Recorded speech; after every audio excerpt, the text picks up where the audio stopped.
लोकांची चळवळ म्हणजे काँग्रेस, इतकं विस्तारित रूप काँग्रेसला प्राप्त झालेलं आहे. अनेकांनी प्रयत्न केले काँग्रेस संपवायचे, ते संपले, काँग्रेस नाही संपली.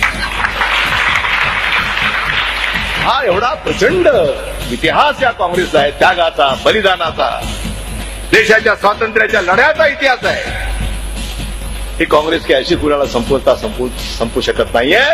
आणि काँग्रेसने नेहमीच गरिबांचा विचार केला. आज ही काँग्रेस म्हणते काँग्रेस का हात आम आदमी के साथ. ही काँग्रेसची भूमिका आहे. आम आदमी म्हणजे सामान्य माणूस. काँग्रेस का हात केवळ श्रीमंताच्या बरोबर असं नाही म्हटलं काँग्रेसने. आम आदमी म्हणजे समाजातल्या प्रत्येक जाती धर्मातला गरीब माणूस. ही भूमिका काँग्रेसने स्वीकारली.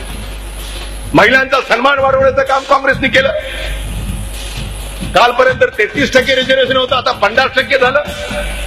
आता 50% आमच्या भगिनी जिल्हा परिषद, नगर परिषद, कॉर्पोरेशन या प्रत्येक ठिकाणी आता जेवढी लोकसंख्या आहे 50% त्या लोकसंख्येच्या प्रमाणात त्यांना मानाचं स्थान प्राप्त करून देण्याचं काम काँग्रेस. काँग्रेस कामाच्या बळावर मतं मागते, आश्वासनाच्या बळावर नाही.